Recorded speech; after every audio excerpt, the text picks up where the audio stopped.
I want to know, after watching the films this week, I'm curious to know what's the most amount of electricity that has ever entered your body. Volts, amps, I don't care. I just want to know what kind of jolt you've gotten. I can tell you the most amount of electricity I've put into somebody else's body. Ooh. Which is 360 joules. Holy. Which is a right old kick, actually. Yeah. Yeah. When you go on the course learning how to use the defibrillator, one of the things they really emphasize is to make sure that nobody else is touching the bed or the patient when you discharge the paddles. Because everyone has got a story about incapacitating the medical registrar at 3 a.m. with the defibrillator. And that's why they say clear. That's exactly why they say clear. But it sort of implies that it's a good thing. Like if you've got someone in a chair, maybe you've imprisoned them, you've got them sequestered in your basement. If you're giving them electricity, you're giving them life. When it works. Okay. Yeah, but it doesn't always work. Oh, no.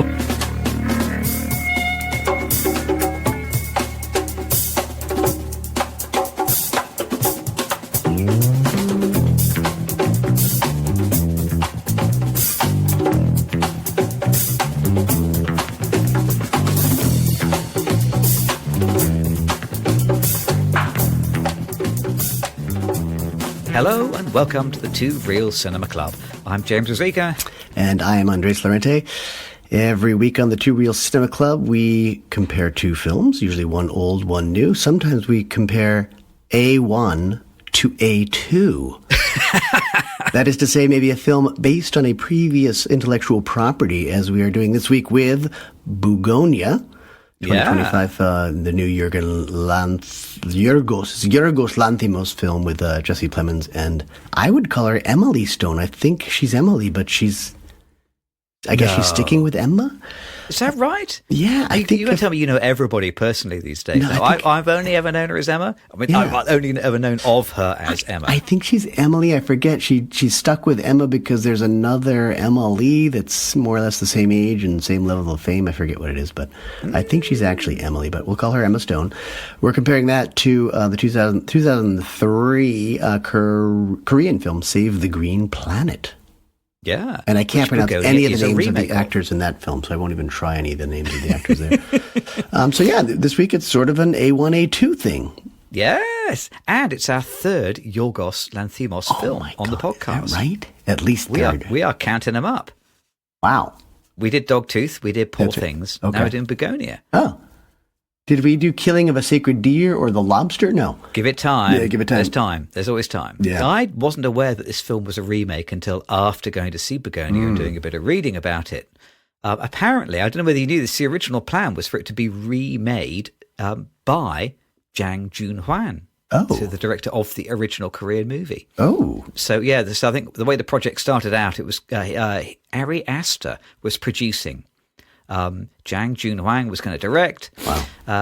Ari Aster got Will Tracy to write the script. Now, Will Tracy, quite an interesting fellow. See, he was a writer on John Oliver.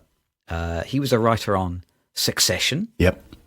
He was editor on The Onion, and he was the writer on The Menu, which we watched on the pod a couple of years ago. Yes. When I found that out, I think there are a few themes in common between The Menu and Bugonia. At least I feel they have a similar vibe. I'm yes. going to be proved wrong. Yep. There's some vibe there.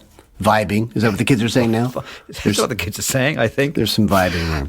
In pre-production, Jang Joon-hwan cried off the project, supposedly citing health reasons. He's in his 50s. He's not old. Okay. I don't know exactly what happened. But anyway, so Yorgos Lanthimos took the helm, renamed the project Bugonia. Interestingly, do you know where this film was filmed? I should, but I don't. It was filmed really quite close to where I live, actually. Oh. So it's filmed at Botanica Ditton Park, which is an office space the other side of Heathrow. Oh. And it's filmed in Oxshott, which is about like sort of 4 or 5 miles from here. We take the dog walking there in Oxshott. And there are a lot of very nice houses in Oxshott. Okay. So, and then I think there were some exteriors that were done in Georgia, USA. Okay, because there's that California feel of beekeeping and the isolated house. Looked like a very American house. So apparently, I think that stuff's all done in Georgia, but I think largely shot in the UK. What do you know? Interesting. Well, shall I tell you and the listeners the story, if I can, without spoilers, of Bugonia. Don't spoil it.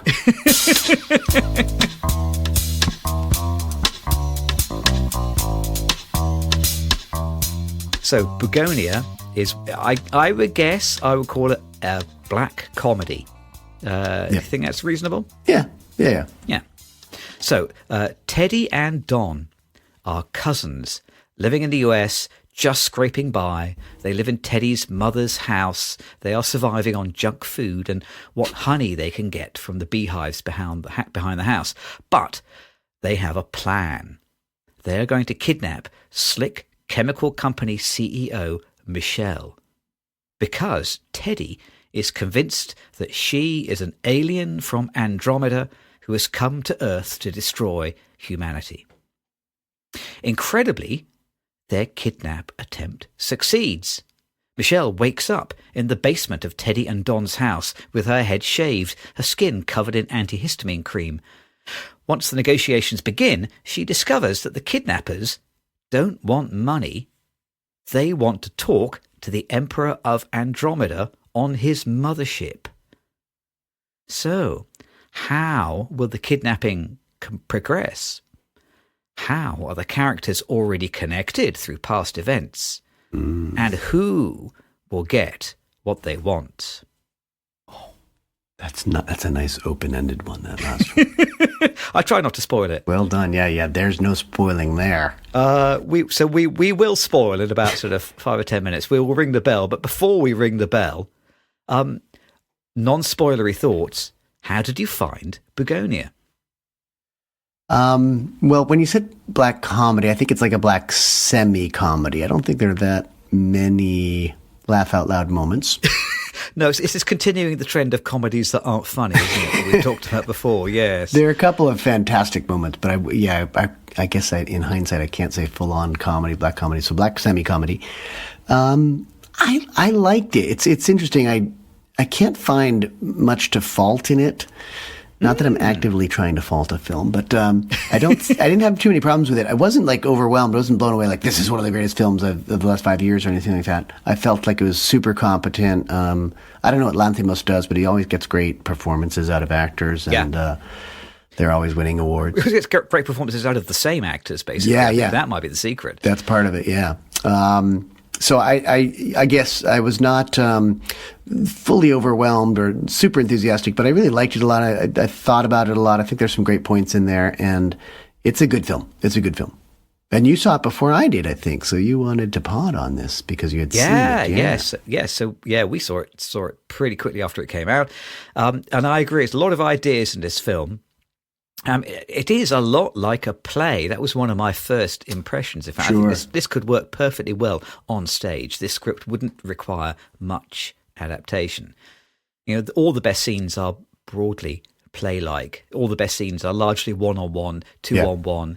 You know, it's a small, compressed environment. Yeah. It's a small number of actors. Yeah. People come on stage and they go off stage. You know, it would certainly work very easily as a play, I think. Yes. Yeah, in fact, I remember looking at the IMDb to see, actors' names and all that, and I was surprised that there were, 12 or 15 actors listed, because who was that? Corey? Who is that? Yeah, Corey? Exactly. Small cast. I mean, it must be like woman shouting out of window or man in background. Yeah, exactly. Surely. Now they get full names, so they confuse you. Oh, well, if you just said man shouting out of window, I would have known who you're talking about.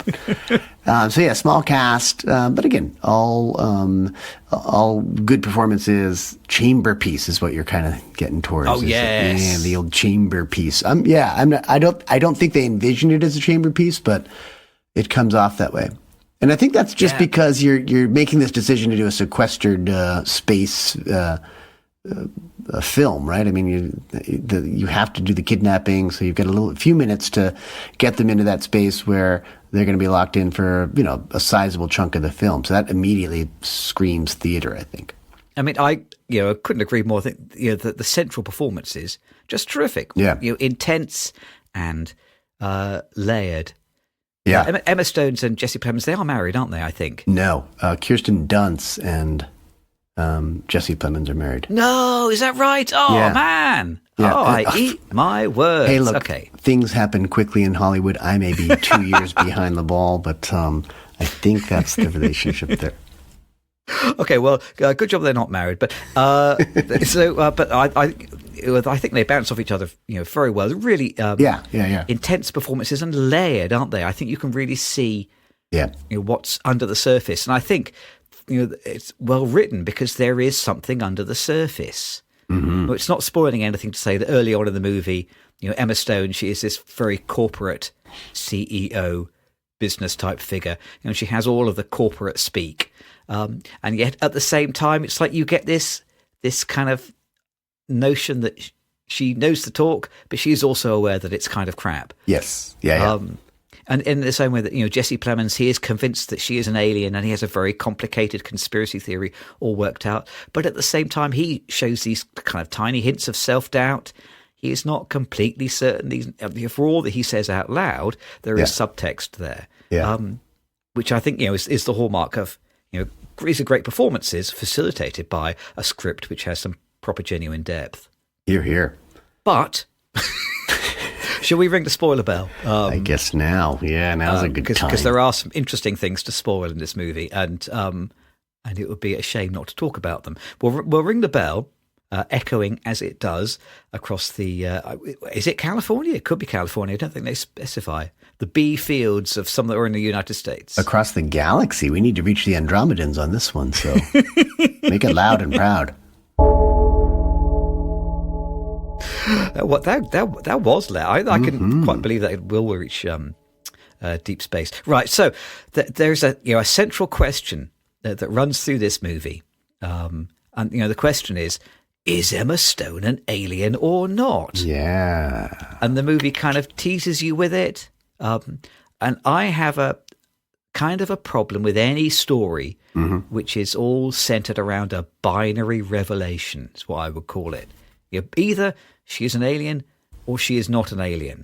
And you can tell from early on in the film that you will find out by the end whether she is an alien or she is not an alien. And there are only two possible answers. Yeah. Either she is or she isn't. Yep. And that's it. Yeah. And because it can only be one of those things and you're going to get one of them, I feel like that kind of limits the excitement and the tension of the story. Yeah. I felt like, fairly early on in the movie, well, this can only go one of two ways, and it won't surprise me enormously if it goes either of those two ways because, I can only see two possible branching paths. Yes. But do you agree? Do you think, is that a problem when you write a story which is shaped like that? It is something of a setup for a letdown, isn't it? Because I think, furthermore, it doesn't really matter whether she's an alien or not. I mean, you're in the story for the ride the whole way out, and unless it absolutely affects the ending, which it does a little bit here. I agree with you. It's kind of you're setting yourself kind of a low bar, and then the payoff isn't that dramatic. Yeah. And there's certainly plenty of setup. Like there's some scenes where she's wearing that mask to, de-wrinkle her face or something like that in the early going.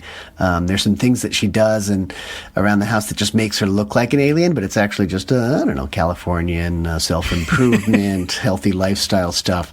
And that's nice because it's kind of an interesting play on where we're going as humans. We're probably starting to resemble aliens. If someone from the 1600s came and saw us, they'd probably think these people are from another planet.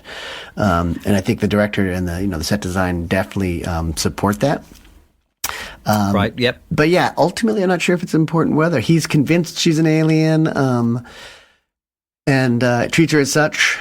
And she plays along when she needs to, and she doesn't play along at other times. So it's more about all the guessing and the work that each one of the main characters does to sort of outwit the other. And I think that's where some of the comedy definitely comes out of that, but also some of the intrigue of the story overall comes from their interplay, the doubts that they have for one another, and the way they try and outsmart one another. I mean, I guess that is the meat of especially the meat of the second act. There's a fairly kind of brisk first act, isn't it?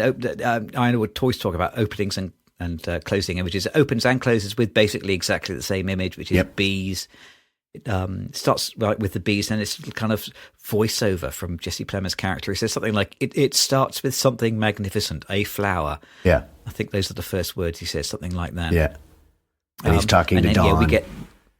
So we get like the opening daytime routines. I'm always a little bit suspicious of movies that begin with a character wakes up, they begin their day, because I feel like that's how 99% of student films work, and people need to get that out of their life before they can get on about something a little bit more mature. But also, we just happened to catch them on the day where he's explaining the entire properties of bees and honey production to his cousin, who he's done this with 1,000,000 times before. It's very convenient. But kind of once we've done that, and we kind of, we've had a little bit of the setup. Titles come at 12 minutes in. I check my watch. Yeah. And then we very quickly get to the end of the first act, because there's a kidnap. It goes successfully, and then we're into this lengthy second act, which is the play-like bit of the movie. Yeah, and that's where all the proper meat is. And for me, I think I had a little problem with that. I felt like they were a little bit too quick to get to the kidnap. I think that's the problem. That I have. It's not really a serious problem. I mean, I think a first act really could set up more. They do a great job of very efficiently doing a lot of characterization in that first act, but it's probably less than 20 minutes, is my guess. And I think it probably is. Because the whole middle is this chamber piece, I think I would want a little bit more time invested in the first act before getting into all the house stuff. And they break up a lot of the basement sequestration stuff with Teddy's the name of the character, Jesse Plemons' character. He gets out and he goes to work and he does some things. So you're not entirely in that space the whole time. But because it's sort of this length, it's a 2-hour film, just about 2 hours exactly, I think. Yep. Because it's this lengthy middle part, which is really just a lot of talky stuff, I felt like a little bit more time getting into it wouldn't have hurt, I don't think. But, you're kind of wise to get your inciting incident out of the way and get her kidnapped soon, I guess. But I did take a little issue with that. The characters are deep insofar as, they do present many layers, and you can see a hint of what they're thinking underneath what's on the surface. I'm not sure the characters are terribly wide, though. They don't know many people. They don't do many things. I wonder whether, a longer first act would end up just being more of the same. Yeah. Unless you were able to widen those characters a little bit or widen the story world a bit. So, I see exactly what you mean. I think it is a brief and to the point first act. But I'm guessing that they were interested in a prisoner in the basement. Yeah. And wanted to just get to that bit as quick as possible. Yeah. I mean, overall, I must say, I did find the story beats in general feeling a bit like, they've come out of a screenwriting book. It's like, the film has its kind of, it waxes and wanes. They're on the back foot. They're winning. They're losers. They succeed. She outtalks them. They scare her. They eat together. She gets the upper hand. They get the upper hand. Mm-hmm. It flips back and forth a little bit like, it feels like an editor read the script and said, right, we need to change direction at the bottom of every 8th page. Yeah. And it feels kind of very rhythmic. Every 8 pages, something like that. It flips back the other way. Then it flips the first way again. Then it flips back. And it feels a little bit inorganic. It's a little bit too metronomic. Is that a word? I don't know whether it is. It is now. It is now. That's what you always tell me that when I invent a word, so I'm going to do the same for you, my friend. Yeah, that's a word. Metronomic word. And then we only kind of sort of flip out of that rhythm, I think, when it gets to the end of the second act. And the second act, basically, kind of at the end of the second act is marked by two sudden moments of extreme violence. Yeah. And again, it does feel a little bit like someone was reading the script and say, right, we need a sudden moment of violence to flip things into the third act. And so we sort of get that. And the violence feels a little bit unearned, I think. So yes. Kind of the beats are sort of regular, metronomic. I'm going to write that word down. Okay, please. But maybe a little bit mechanical is what I felt by the time I got to the end of the movie. Yes. Yeah. Sort of scheduled, prescriptive, formulaic. That's the word, scheduled. That's good. Yeah. Yeah. And I think that might be one of the reasons why I wasn't totally blown away by the film, because it felt like even when those violent moments happened, I kind of knew that was going to happen. So, and they're queasy moments for me included, but because I knew it was coming, I'm in the theater writing my notes, and it's like, okay. This guy gets bludgeoned. This guy shoots his face off. Okay, that's what's supposed to happen. That's right, the right beat right there. It's not surprising to find out that Ari Aster is involved when you see those moments. Yeah, exactly. Right, yeah. Yeah, that's what he likes. Yeah. The third act, so we have rung that intergalactic bell, so I suppose we can kind of spoil go for it. So it does change things, a lot, because it turns out, well, surprise, surprise, Emma Stone is an alien. Yeah. And it's a fun reveal, but on the same kind of point, though, I felt a little bit of a shrug to me. It was because, we talked earlier on about how, well, it can only be one of two things, and it turns out to be thing B. There it is. Yeah. They're at least sort of relatively brisk with it, I suppose. Yeah, it's really at the climax that you figure that out, the very last couple of scenes, right? Yeah. And they've, as I said before, she looks like an alien at a couple times when she's doing the exercises or whatnot, and then in the basement they've treated her with this antihistamine cream or something like that. Yep. She looks like Queen Elizabeth from the one of their 1500s or whenever that was. Very, very white. She looks alien, and again, it's lovely to see humans, as we consider ourselves modern, looking very alien. And dating that back. So the little kernels of truth have been dropped as we go through the film, and finally, at the very end, you get the reveal that she's actually an alien. And I think it's done in a pretty it's well done. I mean, did you feel like there's this one monologue that I don't particularly like, and I think it slows the film down towards the end, where he's gone off, he's given his mother, who's in a coma, who Michelle has basically acknowledged responsibility for her health condition. She's been poisoned with, what did they say, neonicotinoids? Yep, quite possibly.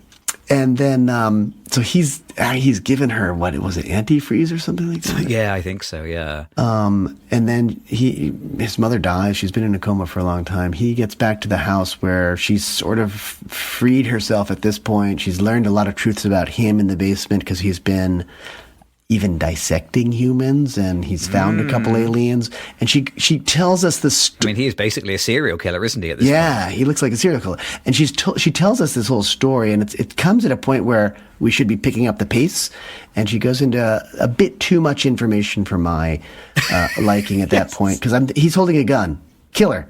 She has just instructed you to kill your mother. I don't think he's going to come back and listen to a whole story, but I mean, I guess he's so deep in conspiracy theory and rabbit holes that he wants to hear from this alien. So I guess at that moment you realize she's an alien, and she does this very strange thing about taking him back to the office because he needs to be transported from her. Her office has a closet that's like a teleporting pod or something like that. So it's pretty well done in the sense that you think, okay, and you were talking about layers. It's like, okay, she's really just going to get him in there so he gets arrested and she's, safe to go on her own. Whereas it's there that he tries to teleprompt. He's been wired up with a bomb or whatever. He does not get up to space. And you still think, oh, this is just all BS that she's giving to him. But then she eventually escapes back out of an ambulance and goes right back to that office where this suicide has basically happened, and she beams herself up to the ship, and it's all based on the lunar eclipse. Like the Andromedans are coming back with the lunar eclipse for whatever reason, and you finally realize that she's an alien. So it ends up being a pretty good surprise. But as you said, it was either A or B all along, and it doesn't change the end of the film a whole lot. But we do find out that the Andromedans somehow are responsible for saving humanity or keeping the human experiment going. And then, truth be told, they decide to end it.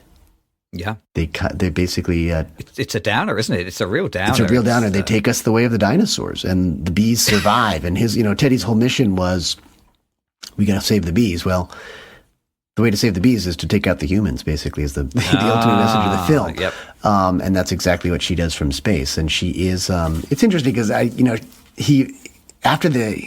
we haven't talked about the electrocution much, but one of the tortures in the basement to try and get information and learn about her is he's giving her this excessive amount of electricity, 100 volts, 200 volts, 300 volts. And then he realizes, oh, she's an emperor. And this is before we know she's really an alien. And she looks, again, I mentioned the queen. She looks like, it's true, she looks like some sort of alien empress or whatnot. And she's royal blood, I guess, in the Andromedan clan. And sure enough, that's kind of what she turns out to be. So, again, the kernels are all there. I don't know that they're super interesting or that revelatory by the end, but in terms of the writing and the filmmaking, it's perfectly done, but it's scheduled, I guess, again. We'll come back to that. I mean, I do feel like there are some story beats which are out of order in that third act, because like you say, Jesse Plemons' character, he comes back, he's just killed his mother, and then for some reason he listens to this long monologue, and then for some reason she takes him to her office. Yeah. And only after they've got into the office and she starts, telling him what the procedure is going to be about using the magic wardrobe to transport them up to the spaceship. Only then does he reveal, I'm carrying a bomb. Yeah. And I feel, right, but surely he needs to reveal that he's carrying a bomb really early on. Yeah, otherwise, I don't understand her motivation for getting in the car with him and getting him into the office and getting him into her wardrobe. So I feel like these bits have been, I presume they were in a different order in an earlier draft. Yeah. And then they kind of got mixed around a little bit and it never quite got corrected. Yeah. So I ended up scratching my head a little bit trying to understand why the characters are behaving the way they are. Yeah. But it's probably because I think, a couple of these beats are now in the wrong order. I think you're right. Yeah, because it's all, so much of it is about cat and mouse and who's the cat and who's the mouse throughout the whole imprisonment sequences. And it should continue that way. I think you're right. Like, he should have that bomb and she should be forced to do something, and then he has to be forced to do something that she comes up with. And I think that makes it a bit more interesting. Because it's well, that's the Hitchcock thing, right? About showing the bomb and all that. I mean, if you want to show that bomb a little earlier so that we are getting nervous. I wasn't nervous because he blows himself up probably, a minute, maybe 2 minutes after we've seen the bomb. So it's not sitting there as a threat for a long time. Yeah. It's just, here's my bomb. I'm going to blow myself up, or I'm going to blow us both up. Oh, I just blew up myself. And my head comes off and travels across the room. In another Ari Aster moment. Yeah. So I agree with you that the chamber piece, central segment of the film, is the most interesting, and the most watchable, I think. This final moment, which sees the Andromedans basically murder all the humans, it feels to me kind of tremendously cynical, really. Yeah. It kind of, I don't know. I said the film is supposed to be a bit of a downer, but it did left me wondering what the filmmakers are trying to say with this film. Yeah. I mean, the film there's a lot of lip service to many modern malaises, I think, in this film, but it never takes any of them quite sort of seriously enough. I'm still sort of scratching my head slightly about what the film is trying to say or what it's about. It talks about anti-capitalism. Yeah. And the way that poverty is dehumanizing for Teddy and Don. Yep. And it's talking about environmental collapse, and they keep coming back to that. Yep. And then it's talking about workplace culture and this ludicrous corporate video that she makes early on in the film. Yeah. And then she announces to everybody, we don't want to overwork you. You can go home at 5:30 if you wish, unless you have work to do. Then you must stay and do it. Obviously. Yeah, exactly. And that's an amusing gag, but it feels like it's sort of pointing at this and it's pointing at that, and it feels to me a little bit like a script that has been scraped together from the 10 most popular posts on Reddit on a particular day. Yes. There's something about the environment, something about anti-capitalism, something about the workplace, something about bees. And it's like you could put all those things together and we'll turn that into a script. And I don't think it takes any of them quite seriously. It's like it doesn't know what it wants to say about any of them. What does the film think? I'm not sure that I know what the film thinks. Is it saying that people who are worried about the environment are conspiracy theory idiots?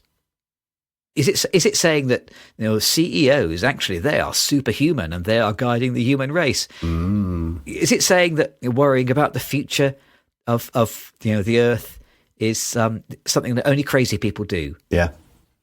Is it the other thing I feel like it was doing? It's both-sidesing science.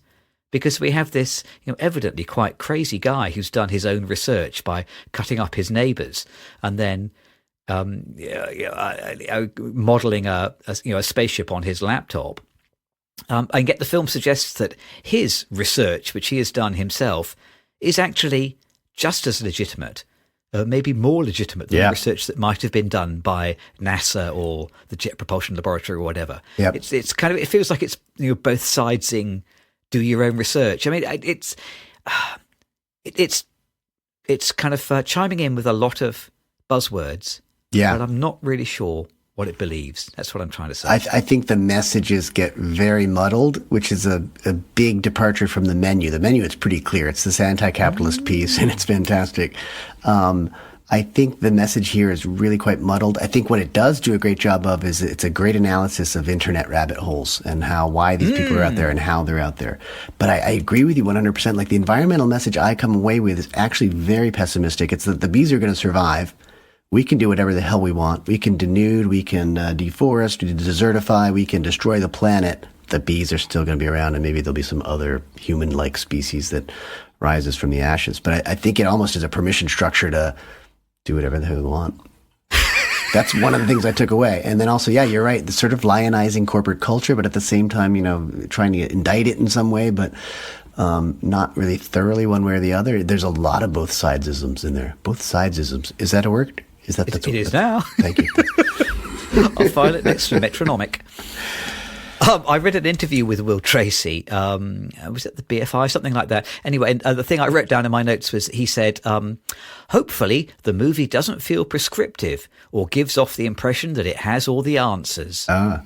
He said, well, yep, you can say that again. It certainly doesn't give the impression it has all the answers. Or maybe it has all of the answers. Yeah, that's it. Including the correct and the wrong answers. Yeah, exactly. It's like going into a multi-choice exam and just ticking all of the boxes. Yeah. You kind of think, well, I'll get some of them right. Yeah. Well, yeah.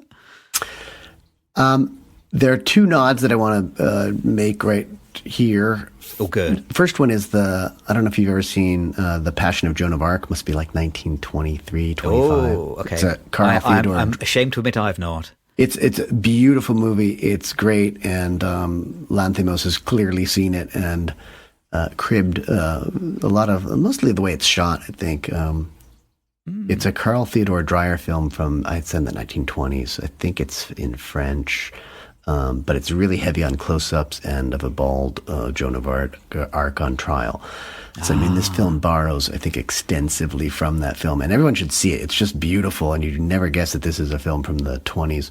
The other thing is, I don't know where I read this. It was a Steve Zalian quote or interview, or one of the books we read over film school years.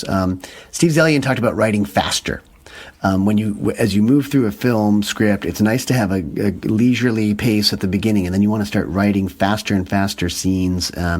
And I think that's why that monologue bugs me so much when she's giving him all these answers in the history of the Andromedans, because it's true. You don't know if she's an Andromedan at that moment. She could just be, lying through her teeth. But it slows the film down at a time where, you're right, it should be kind of picking up the pace. So it's just this idea of just, because you're barreling towards a climax, you need to be writing shorter scenes and faster dialogues. And I think that's the last place we want to see a polemic kind of coming out of the one of the protagonists' mouths, just monologue. So those are two thoughts that came to me just in terms of like modern filmmaking, of writing faster and just borrowing from the wise move of borrowing from The Passion of Joan of Arc also. Yeah, if you're going to steal from the best. Yeah. I mean, I do like the look of the film. It is beautifully photographed. It's like sweaty.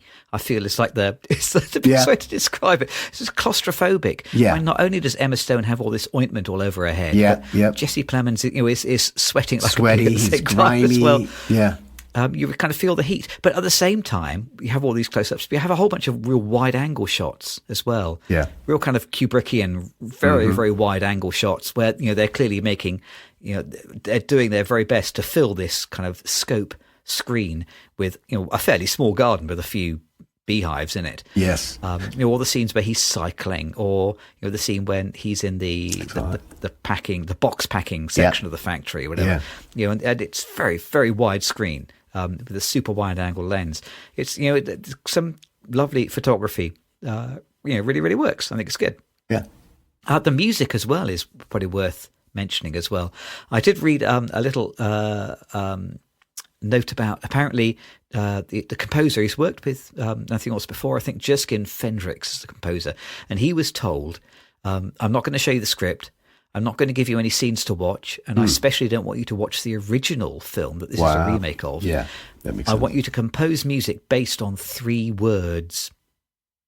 And the 3 words he was given apparently were bees, basement, and spaceship.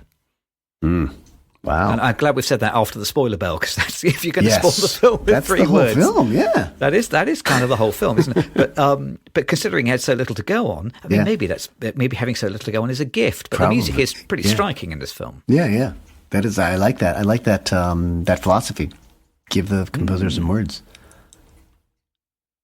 And I guess also then it gives you license to cut the film to the music. Yeah. Which is usually, I think, more satisfying than cutting the music to the film. Yeah. And you certainly have some options. The composer's probably going to give you a couple of things, couple themes that come back, and you can just recycle pieces throughout. I think it's a good strategy. I like that. Overall, I came away kind of feeling I'm really glad this film exists. Yes. Yeah. And it is intelligent and interesting, and it talks a relatively good game, but reflecting back on it, it feels a little bit like a bunch of talented people got together, worked together, had a great time, made an interesting film, but none of them sat down and really thought, what are we trying to say? Yeah. Because at the end of the day, I'm not really sure what it's trying to say, and I'm not sure that any of the people who made it have a very firm idea either. There's this question we ask in poetry sometimes, like, does the title explain the poem, or does the poem explain the title? And I have no idea what Bugonia is, and there's all these weird alphabet characters in the opening's title sequence. Yeah, I wonder whether there was some code in that, but I couldn't figure it out. Is there something there? What's Bugonia? I had to look it up. Bugonia, I think, is a Greek word for the theory that bees arise spontaneously from the corpses of animals. Of course. Oh. I can't believe you didn't know that. I've jumped into the conversation most weeks. So apparently, I thought that it was a pun on begonia. The flowering plant. Yeah. And then it was just like sort of a bit of a pun on that, and it was like a begonia, but it had some bugs on it. But no, apparently it's a Greek thing. Wow. So utterly went over my head until I looked it up. Oh, well, that's a great title in that sense. I mean, it does kind of explain. It almost gives you the theme for the film, but you have to look up the word in Greek to get there. I mean, that's a little bit much work. Why don't you just call it, this film could have been called Bees That Arise from the Corpses of Dead Animals. That would have, I mean, he's got a film called The Killing of a Sacred Deer. Why not do that? Yep. Bees arise from the corpses of dead animals. Seems reasonable. It's the long-awaited sequel to the Beehive. Yep. Well, there is a cop in this movie who's only in 2 scenes. Yeah. And he's quite one of the worst cops that I've seen on screen for a very long time. This guy's a really terrible cop. And interestingly, it's a cute bit of restraint and kind of a interesting little sort of fillip that the cop and Teddy, they know each other. It sounds like maybe the cop, who's called Casey, I think, was babysitter for Teddy or something like that. And there was some kind of dreadful, horrible situation that went on, which they allude to but never really describe. And apparently, in earlier versions of the script, they were very specific about what happened. Yeah. Oh. But the way that the film has turned out, no one specifies what happens and you're allowed to guess, I think is probably much more artistically successful. Yeah. But either way, that guy, being such a terrible cop, I think he'll probably never get promoted to the Cliché Squad. Cliché Squad. I wonder about the Cliché Squad. Are they like highly trained? You would think so. Or are they just the cops that hang out at the supermarkets? We rent a cop or mall cops, as we might call them here. I like to feel that they are extremely highly trained. Yes. But that's only because I find it very hard to spot cliches. I did come away from this film thinking, not like your average Cineplex fodder. So not bursting with cliches, But I did write down a couple in my list. One of them is sudden bursts of ultraviolence. Yeah. Which I do feel like when we watched The Big Sleep, Raymond Chandler said that one of his story writing sort of saviors was that whenever he couldn't figure out what to do next, he would just have a guy enter the apartment carrying with a gun, something like that, and then now we're going to get things moving again. And I feel a little bit like we have a generation of filmmakers now for whom when you're not entirely sure what's going to happen next, well, just get someone to blow their own head off, and that'll flip things into the next bit of action. Yeah, I do agree with that one. So I feel like it's a little bit too, I mean, it feels like a similar beat to what we saw in The Menu, when there was also another dramatic suicide with a gun. It feels like, okay, it's that thing again, right? Will Tracy has got these beats written on a little card or a post-it note, and he picks that one off the wall sometimes. It's often suicide too, which is kind of a sickening thing, I think, to do in a film. But okay, that's good. Oof. And then the only other cliche that I wrote on my list was the conspiracy nut is right. I do feel like anytime you see someone who's a conspiracy theory enthusiast in a movie, it's very likely it's going to turn out, God, who would have thought it? They were right. Yeah. I felt like this was fairly cliche light, if not cliche free for me. I didn't really write anything down, but the one that was playing in my head was the, and I guess just like I had mentioned just recently, the suicide is a troubling cliche for me. But also I think the lightly treated pedophilia is kind of a cliche for me, in the sense that they're giving Teddy's character a lot of motivations or a lot of backstory in order to justify what he's doing. And I think that's an added layer that was not necessary. It's the fact that this sheriff and he had a previous relationship. It sounded like he was a little bit sexually abused when he was babysitting Teddy. When was it Casey was the Casey was the sheriff who babysat for him. So I just felt like that. I don't know that was necessary. So it felt like, okay, this guy's got the only reason he's doing all these things and he's this crazy is because bad things have happened to him. And I think that's a little pat for me, and it's a little it's. If you're going to go there, that's a pretty deep place to go. I don't think it's just like something you add on to make this guy's motivation stronger. It just seemed a little weak. So I just feel like, okay, this is one thing that they always do to characters who are troubled in their adult lives. We'll give them that moment too. So I just felt like it was unnecessary, not necessarily super cliche, but unnecessary. But overall, I was pleased that this was not, it's prescriptive, as we said before, very scheduled script, but it's not terribly cliche ridden, I don't think. Yeah.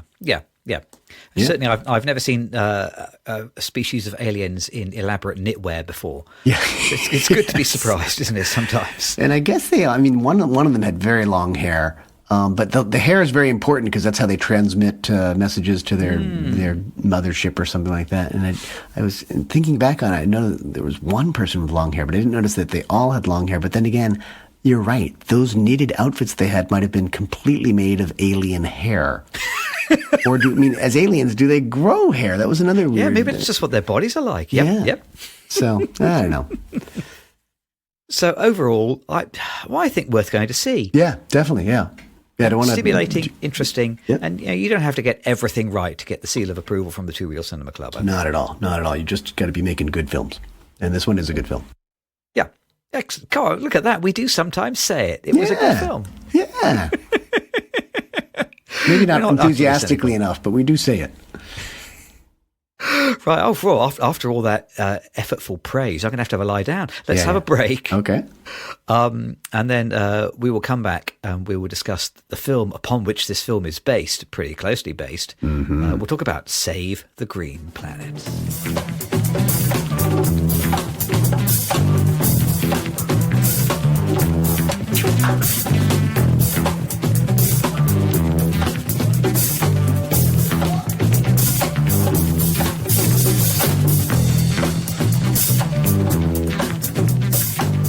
So, as we make the long, slow journey back from Andromeda to Earth, wearing our knitted spacesuits, there'll be all the fashion next year.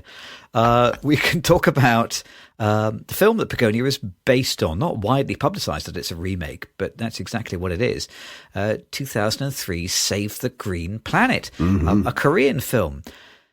Were you aware of this film? Had you seen it before? Absolutely not. Totally unaware. But this is if we talk about A1 and A2, this is the A1. This is the film that gives birth to Bugonia. Yeah. I think relatively successful in South Korea. So this movie was made by Jang Joon-won, who won the Best Director at the 4th Busan Film Critics Award for this film. Ooh. And he got Best Director or something like that at the Moscow International Film Festival. Oh, wow. So it's not utterly obscure, has been fated. I read, there was a little interview with him. Apparently he was inspired to make this film by the film Misery with James Caan. Have you seen that? He wanted to make a film about a kidnapping from the point of view of the kidnapper. Oh, kidnapper. Oh, yeah. Okay, yep. And then shortly after having this idea, he came across a website that accused Leonardo DiCaprio of being an alien. And so he put those two ideas together. And that's kind of what led to this movie. He has directed 2 other feature films since this. An action thriller called Hawaii Monster Boy, and a sort of political historical film called When the Day Comes. I don't think any of those have made it to the West, though. So not widely known. Are those made since this film? Since 2003? They were made since this film, yeah, I think so, yeah. So something like 2013 and 2017, I think. Okay. So it takes his dear time. So yeah, it's 3 features under his belt and a bunch of other kind of short stuff, some documentaries and bits and bobs. Got it. Yeah, well, that's why we're watching it, is because it's the feeding ground, the nesting ground for Bugonia. They're definitely related. They are definitely very closely related, I would say. Yeah, they are, aren't they? Shall I tell you the story? Are you ready for that? Well, as ready as I'll ever be, I think.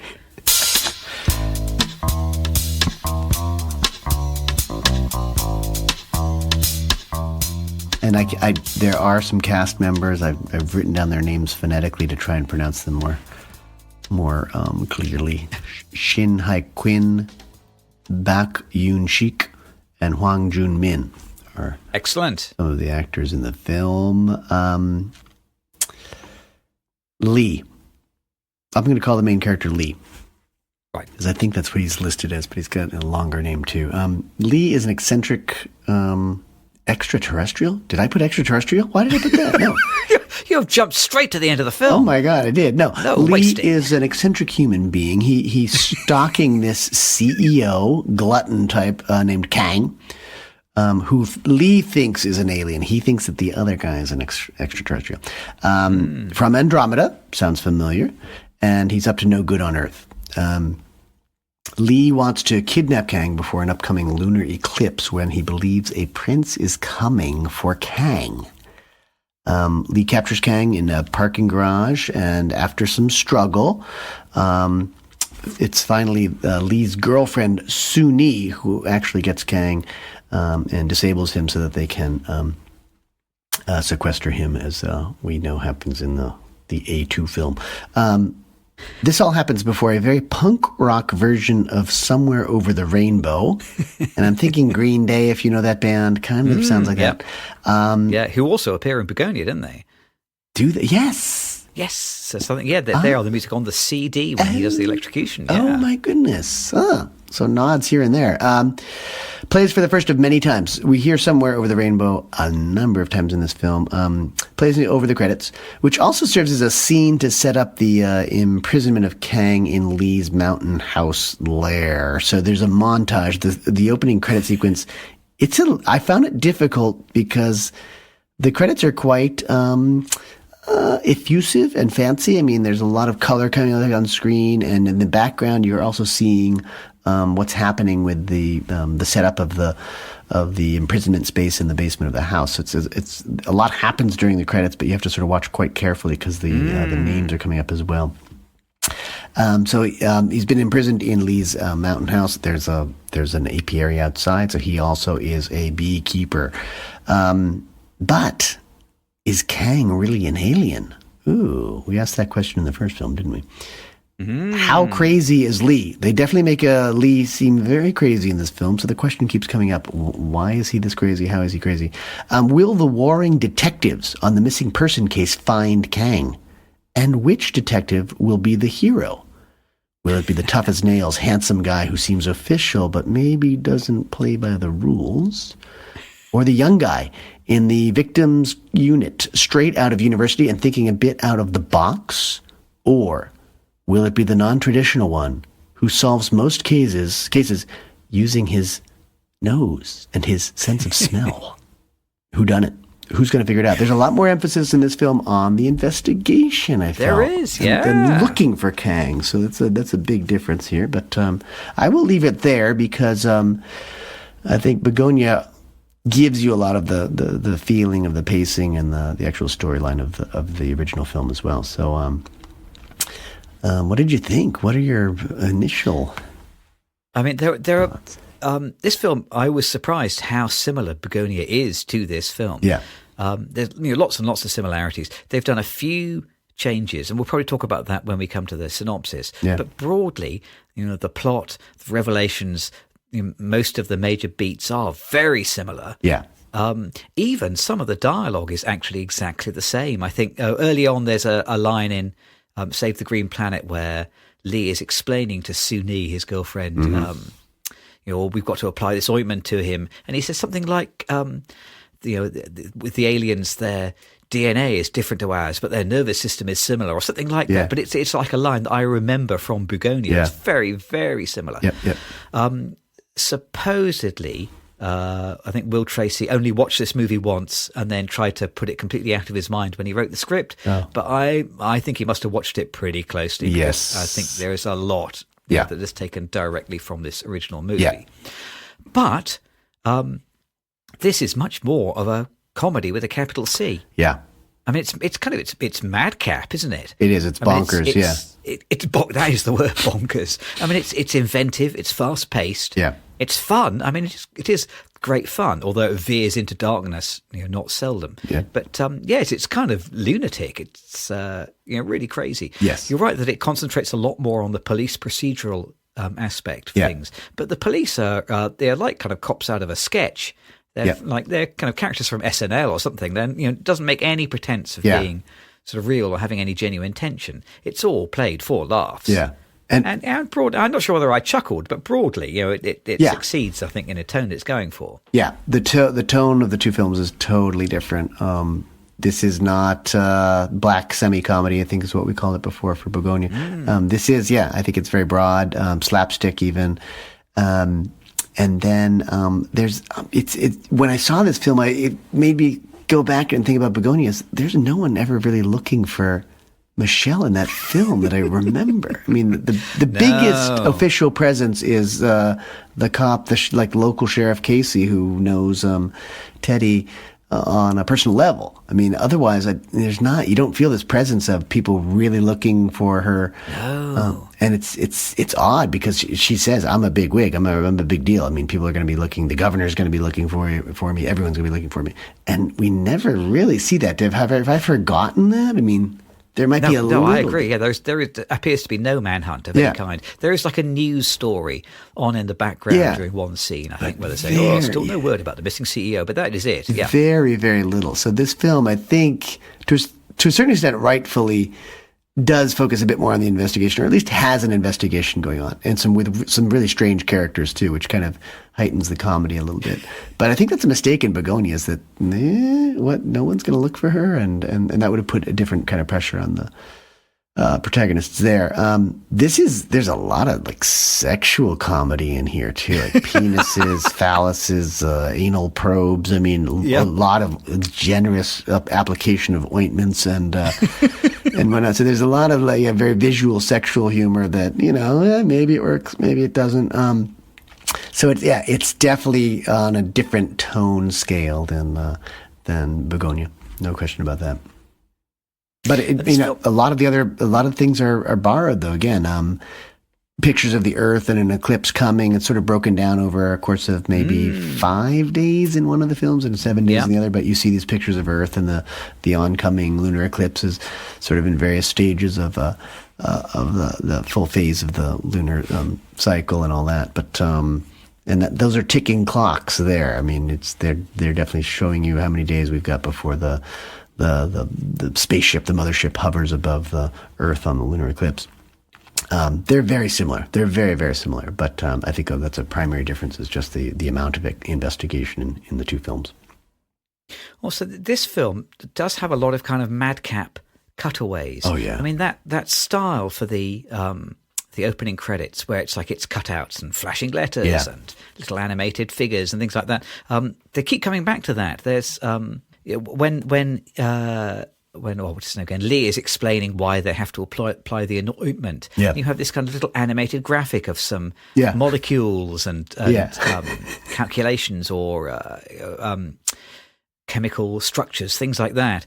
The scene which we complained about towards the end of Bugonia, where Emma Stone explains the backstory of the last 75 million years of Earth's history. Yeah.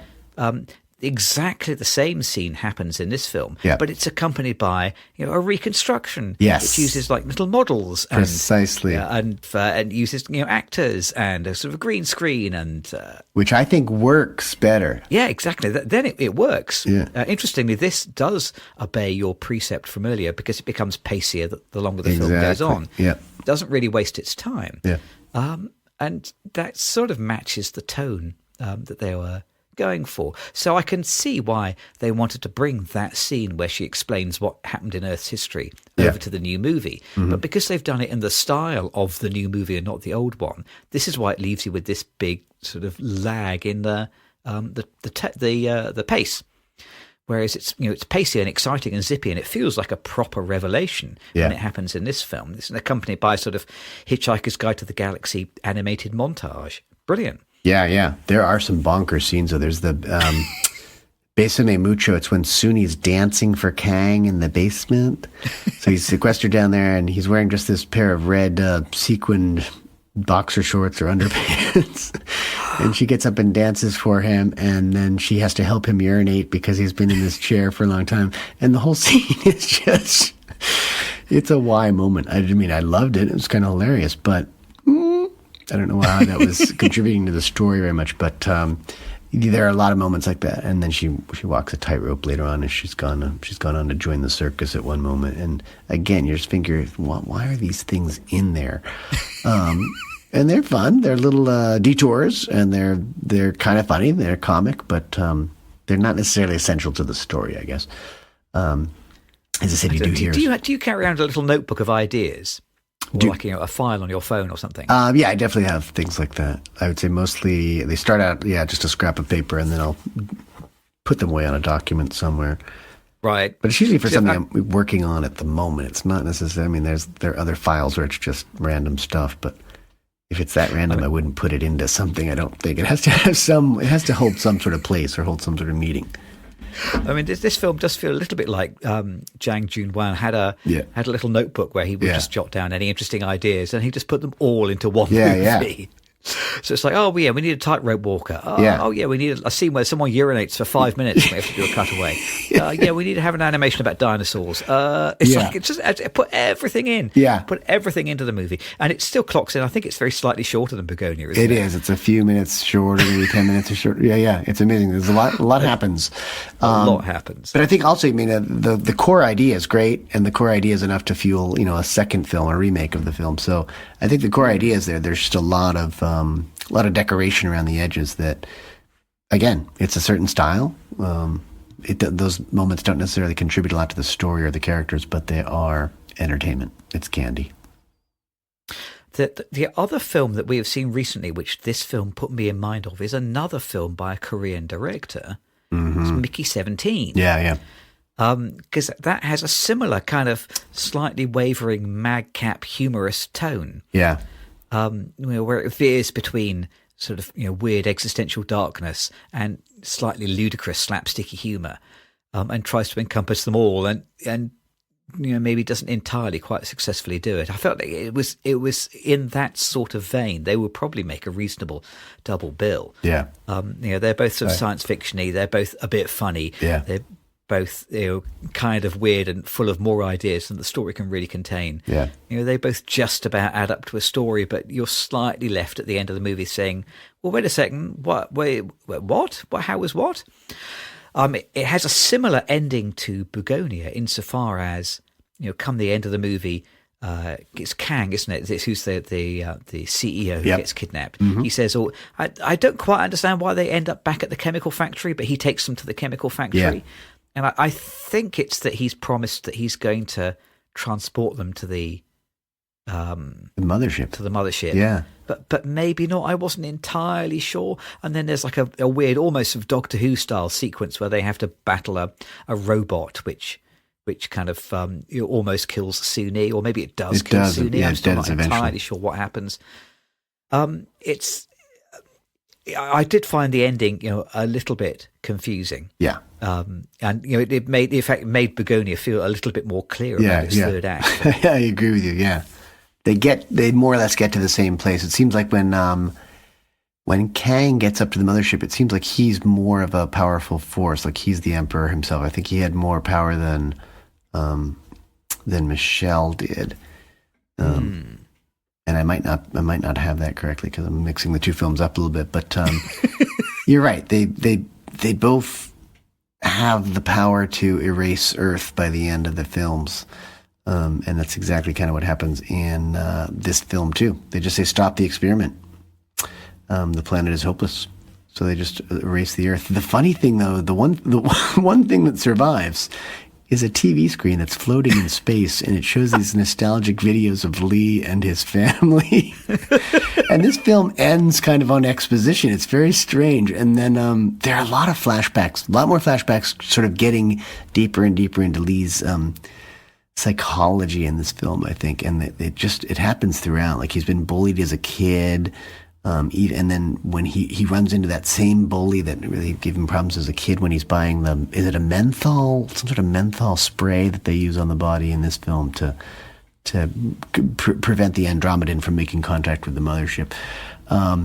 And then, I think his father is killed. His father's a miner or something like that, and is killed right in front of him. And then he has a girlfriend who's also killed, and then he's actually in prison for a while. There's tons of information on Lee that, again, I think is just, it's not all necessary. I mean, it's enough to say that he's kooky, he's interested in aliens, and he wants to get on an alien ship himself, or either rid the planet of aliens or go up there and find out what they know and make his case to save Earth or whatever. I don't know that we need to see exposition all the way to the very last bit of the film is basically exposition. And I guess, maybe the TV screen would be out in space and working, but it seems like if you've eliminated Earth and humans, then and this film, I think you don't see it.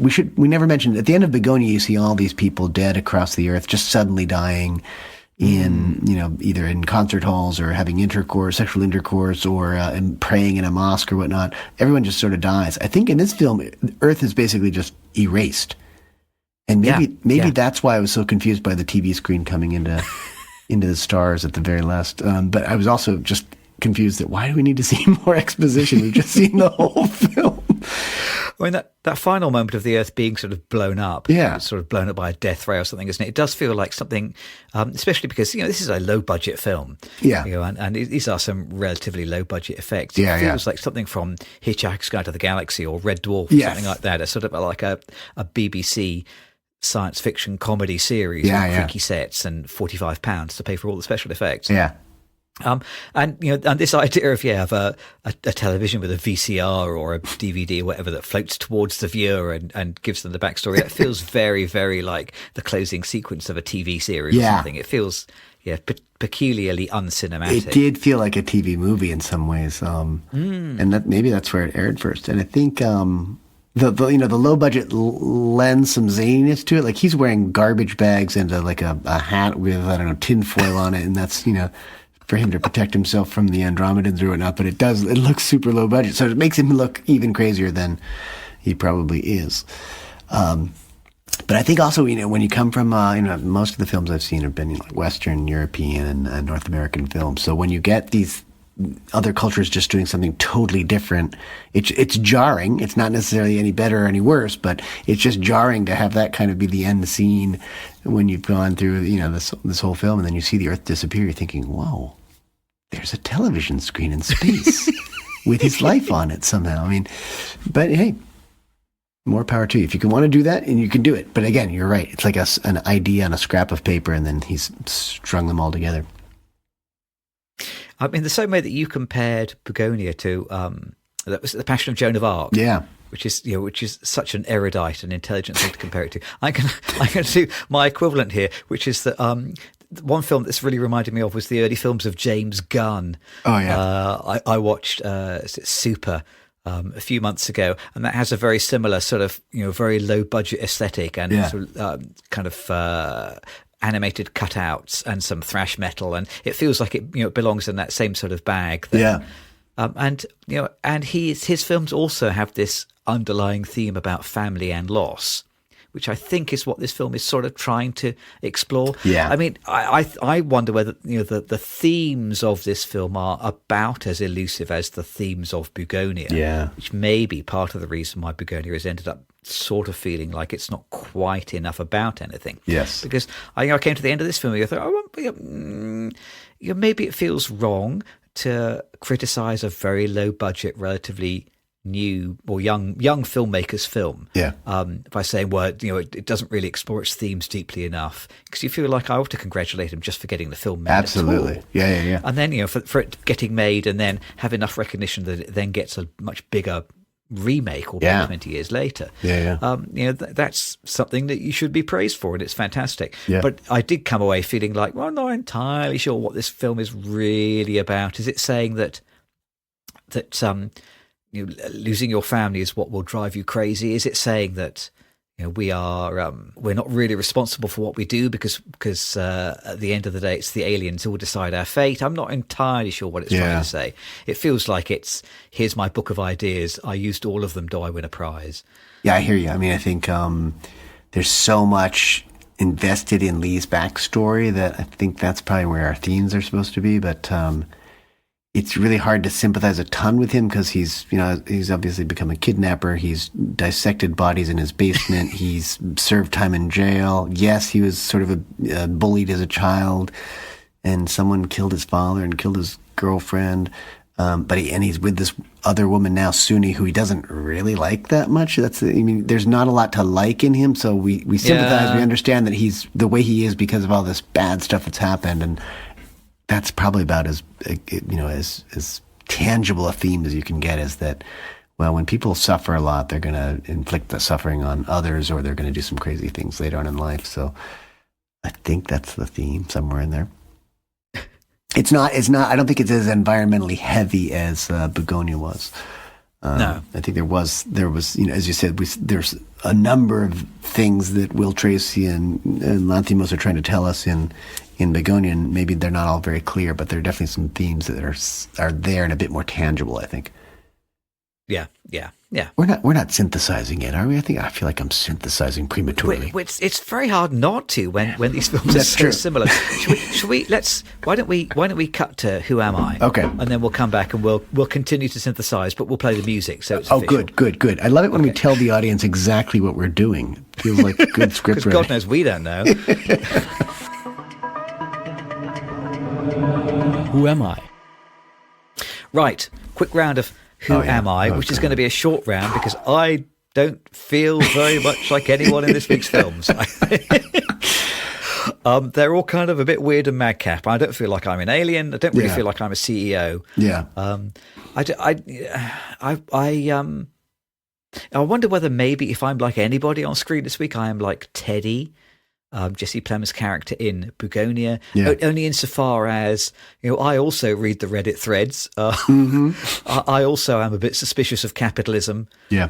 I also, maybe in some way aspire to try to make a difference, perhaps. But, but I don't have a bomb belt, and I haven't got a cupboard full of body parts that I've dissected from strangers. So, I'm not sure that I feel very like Teddy. And maybe it's a problem if you make a movie where the audience can't really deeply sympathize with anyone on screen. Yeah.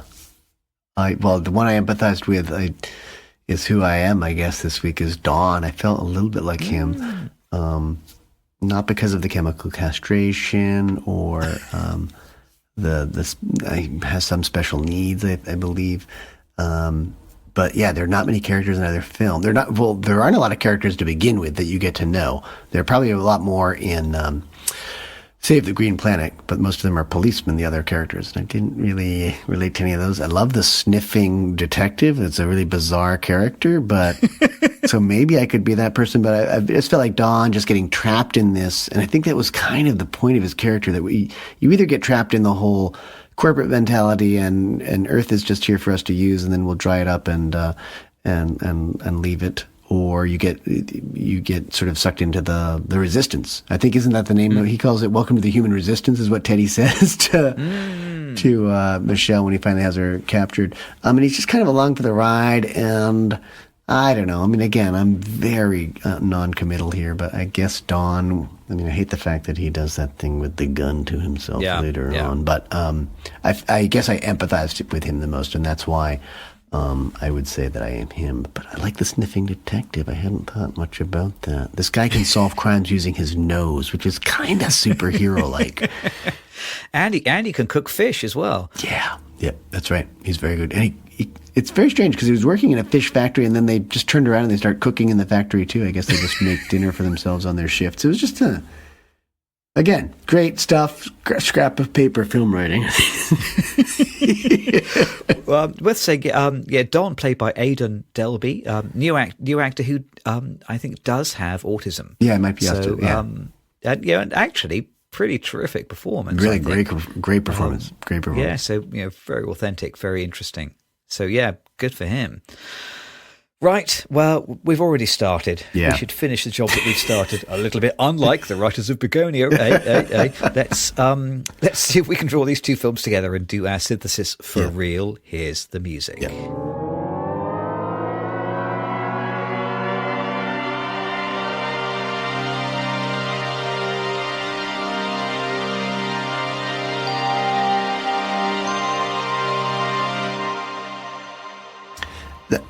I gotta say, I love the fact that the music tells you that we're doing it for real now. It's just it's a clear line. When you cross that music, you're somewhere else. Yes. I just have to be told what to do. I hear from my notes on synthesis. I wrote, "These films aren't very different." Is what I wrote. Insofar as it's like same story, isn't it? Basically, many of the same events, some of the same dialogue, the same surprises, the same revelations. I mean, a lot. Yeah. It takes, the new film takes a great deal from the old film. So, what's interesting is where they diverge, isn't it? Yep. And like the biggest, the most obvious divergence is that they've changed sex for several of the characters. Yeah, that's true. So, in Bugonia now, the CEO is a woman, where before they were a man. Yep. And then the companion is a man, where before she was a woman. Mm-hmm. I presume that they felt that was a pretty important change to make. Yeah. But I was kind of questioning myself, why have they done that? Because the thing about when you get Jesse and Don together, being the people planning the kidnap, instead of it being in Save the Green Planet, it's Lee and Sue Nee. So it's a boy and a girl working together in the original film. And now when you make it just two men kidnapping a woman, well, I suppose that gives you license then to talk a lot about power relationships, and how does the world view men and women. But it does also make the main characters kind of seem a bit like incels. And I was wondering whether that is what they are going for there. Chemical castration, absolutely. Yeah, it felt like that. I don't know, for some reason it seems more believable that two young men are that deep in the rabbit hole to do something like that, as opposed to a man and his girlfriend, I guess. And I also think that it's very odd that he clearly doesn't love her as much as he loved the previous girlfriend, and they make that point very strongly in the film. So that relationship is totally different, and she comes and saves him a couple of times, right? I think Don definitely saves Teddy at one point in Bugonia, but she also, her heroic acts are much more intentional, I think, than Don's heroic acts. Those are interesting, I think. And I think it shows the signs of the times a little bit, that you can have a successful CEO who is a woman, and she's based on. It seems like she's based on an American woman. That woman who did, was it Theranos? That company that did the blood measurements. It felt a little like that. Yes, right. I think that's where they got the basis for that character. So I think, they're very similar, and I think she's somehow more alien than Kang is. I thought that the Emma Stone character really kind of embodied the alien features better than Kang. Kang always seemed like a CEO and not much else. But the odd thing is that he admits that he's an alien much earlier than she does in Bugonia. Is that correct? Yes. I mean, we know much earlier. So that A-B question that you were talking about earlier is clearly A from the very beginning. So I think the treatment of changing the genders of the characters is an interesting move. I don't want to read too much into it, but you've got to change some things, I suppose. But I mean, I think as a filmmaker, you would get royalties off of this film if you made the film that it's based upon. So I should think that there's a payday in there. I'm sure. Yes, they must have bought the rights. They must have done. Yeah. So, I mean, I think but I don't think he's credited as a writer on the film. I think it's actually Lanthimos and Will Tracy. Yeah. So Yep. I think normally you would credit him if it's an adaptation or a remake of the film. So I think he gets an executive producer credit. Oh, does he? Okay. Yeah, which covers a multitude of ills. Yeah, exactly. Yeah, exactly. So I think it seems like sometimes you make major changes to try and give less money to the previous writer. I think I guess I'm a conspiracy theorist in that way. Deny the writers their due credit and their due compensation by changing it just enough. Because I know writers do that to other writers, right? If you rewrite a script very often, you're changing it so that you get the lead writing credit. But who knows? I mean, I presume there is software which will determine whether you have changed more than, I'm not sure what the threshold is, whether it's 51% or 43% or something like that to get your credit. I mean, yes, there is a whole branch of the Writers Guild dedicated to figuring out who gets their name above who else. So it's a big, complicated game. I mean, I suppose turning Kang into Michelle, means you can explore this idea of men's fear of powerful women, doesn't it? Yeah. And it does mean then that when there is violence against the kidnappee, it is violence committed by men against women again, which is much more politically charged. And, so it adds an extra dimension. Agreed. Yeah. I think it does mean where you get this kind of tremendous charismatic performance from Emma Stone. Exactly. And I think the film could easily be diminished, I think, if that CEO role were not played by the right person. Yeah. I think it's a great bit of casting. Yeah. There is something otherworldly about her, especially when she loses her hair. Yeah. I mean, she looks as much like an alien as any Hollywood A-lister that I can think Exactly. of. And that's a good choice on the whatever ointment they chose. I don't know, but in the character Kang does not glow white when his head is shaven the way hers does. So I mean, that's a very good choice because she looks very alien at that point. And they've already set us up to see her look a little bit alien in her real life.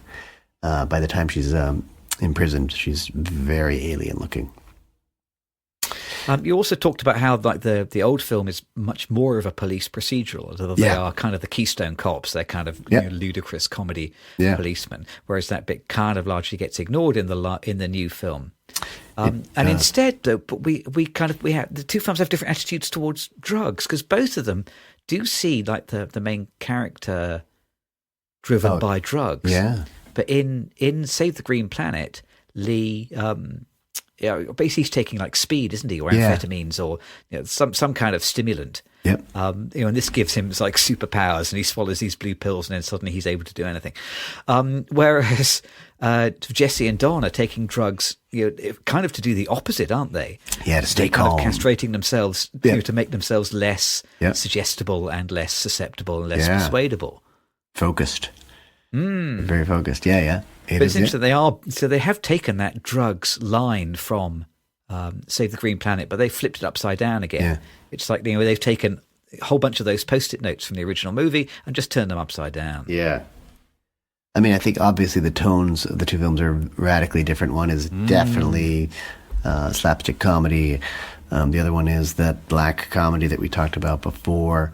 I think they both they have different attitudes and executions of exposition as well. There are some flashbacks to give us some of Teddy's story in Bugonia. There are tons of them, it seems like, and again, I think the filmmakers feel liberated to just do anything at any time in Save the Green Planet. So there's just lots of exposition that just pops up all of a sudden, and I think it's a little grayer, a little sepia, or a little different looking. But there's a lot of exposition, and I would probably say too much exposition in Save the Green Planet.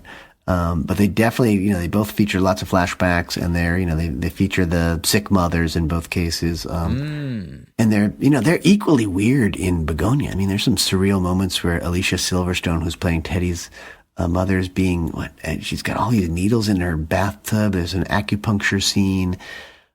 There's another, I use a CPAP. I think the Two Real Cinema Club family knows that I have a little bit of oxygen all night long and a mask. And it seems like Alicia Silverstone's character has one, and she's like floating around Teddy in this plaza at one point. There are a couple scenes where she's floating, and I'm thinking, God, that is the CPAP experience. I'm floating in my dreams, ladies and gentlemen. So if you have apnea, get it diagnosed and remedied. It does feel like those scenes are more of Ari Aster's influence. Yes. I can really imagine it's that scene from Beau's Afraid with the guy on the ceiling again, isn't it? Yeah, it is. Yeah. I have no idea what that was all about. But there's plenty of weirdness in Bugonia. It's just not constant, and it doesn't happen so rapidly or so montage-like. There are a lot of montages in Save the Green Planet, and most of them are played to Somewhere Over the Rainbow. So I think that song obviously really hits some kind of nerve for the filmmakers there. I think, it's another worldly place. It's all about this place. I guess Andromeda's over the rainbow or something, but you hear that song a lot. Some nice versions of it, too. Some really nice versions. I guess they only had enough money to pay for the rights for one song, so then they get a whole bunch of versions of the same song, because you only got to pay once. Yeah, and I was trying to think, is there a Wizard of Oz thing going on there, too? But I don't know that really hits. I don't think it's an homage in any way to Wizard of Oz, which seems like a very different film. But if I think about it more, there will be opportunities for there to be a Tin Man and a lion, and it doesn't do that. No. I think. Yeah, I mean, I hadn't occurred to me until you just said it. Yeah, now. I can't see that in retrospect. Yeah. I tell you what, these two films back to back really reminded me of it was like a trendy thing 20 years ago to take well-known pop songs and turn them into like a ballad version that sounded like weird and spooky, like. What was that Tears for Fears song, which ended up on Donnie Darko? Mad World, that was it. It was just like a thing that people would take a jolly pop song and then you'd slow the tempo down by 45% and sing it in a minor key, and then it becomes completely different. Yeah. And that sort of feels like what has happened in this case as well, that they have taken Save the Green Planet, sort of slowed it down a little bit, certainly taken a lot of the madcap out of it, put it into a minor key. Yeah. Given it to some, and no insult intended, better actors. Yeah. And you end up with the same song, but it's sort of different. Oh, my God. What an analogy. You are going like next level deep on that one. Nice job.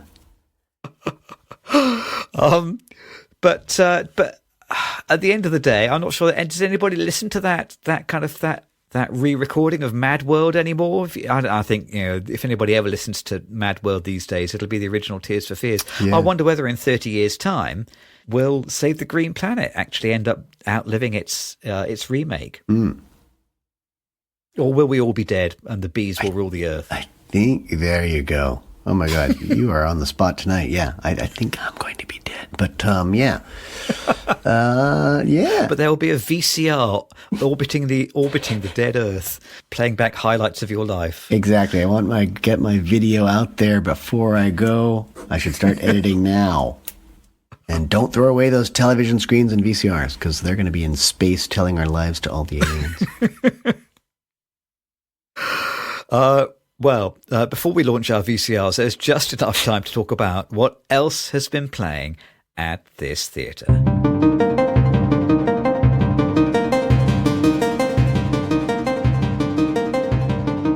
I guess I feel like I've seen the same film again and again.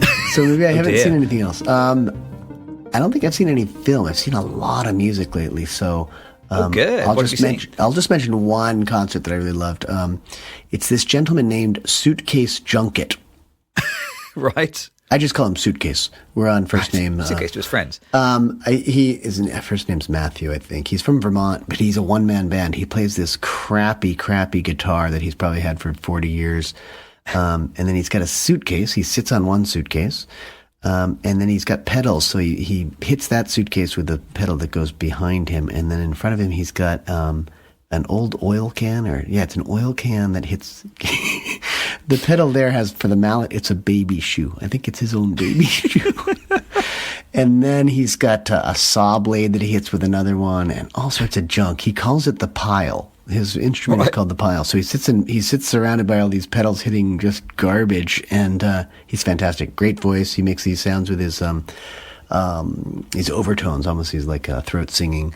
And he plays a little bit of harmonica too. He just does all this stuff by himself, and I don't think he could play with anyone else because he doesn't keep time so well, and he admits that. But it's just amazing to see him play. So Suitcase Junket, look it up. You can watch some videos, and just great because he hits these kind of quiet moments, but he also hits these very noisy moments. And we saw him from very, very small theater up close, and it was just great to see him. So I'd seen him before, so Suitcase Junket. Please tell me that he sings a slowed down version of Tears for Fears songs in a minor key.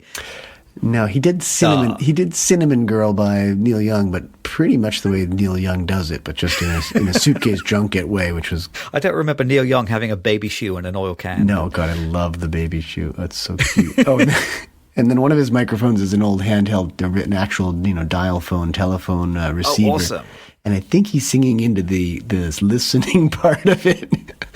So it has this very, very bad, low-quality, lo-fi thing going on. I love him because the aesthetic is just, really, really recycling on stage and just a ramshackle mess that produces this beautiful music, so... Ramshackle mess. If I formed a one-man band, that's what I would call myself. Yeah. Yep. Oh, awesome. Okay. I will watch out for him. Surely he will be on YouTube like everybody else. I think he's on YouTube and Spotify and some streamers. I shouldn't mention them without getting a little money from them. But how about yourself? What have you seen? You usually have some good films. So this week we watched...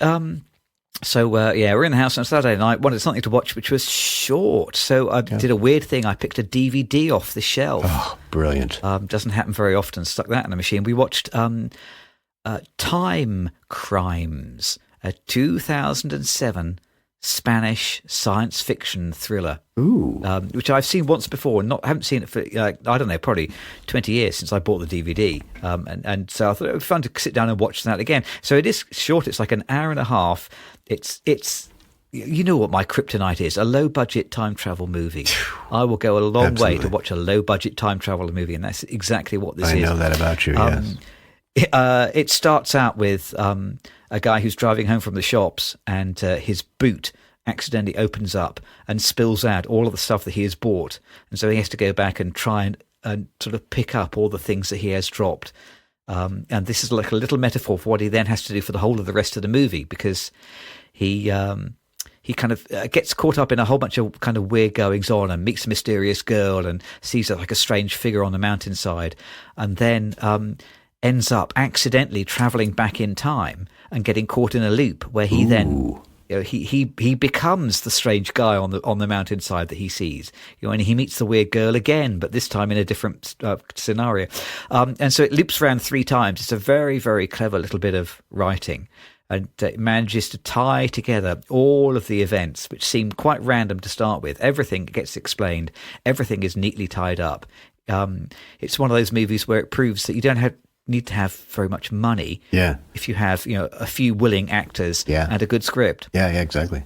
It's a really clever little bit of filmmaking. Oh. Doesn't outstay its welcome. 90 minutes, Spanish language. Nice. Good little low-budget science fiction film. Connection to Suitcase Junket, too. I think just the fact that it's low budget and you take what you've got and you make it something better, something bigger. Yep, take what you got. We've both had the same experience this last week. on Instagram. We are at Two Real Cinema Club. Read the blog at tworealcinemaclub.com. Comment on the YouTube channel or email us at tworealcinemaclub@gmail.com. Next time, we are travelling back to now. Am I right? This is 19th century, 18th century. It's the 19th century. 19th, I believe. Yes. 19th century. Yeah. So we are going to be watching the new, much heralded Netflix film Frankenstein. Let's see what we make of that. But happily, we are comparing it to Young Frankenstein. Any excuse to see that again. In this scenario, it's kind of old Frankenstein versus the newer Frankenstein. New, yes. Or old, young, new. Frankenstein, young Frankenstein. So yes, we'll be coming back from the dead in 2 weeks' time. We'll be at the Popcorn Counter next week talking about something or other.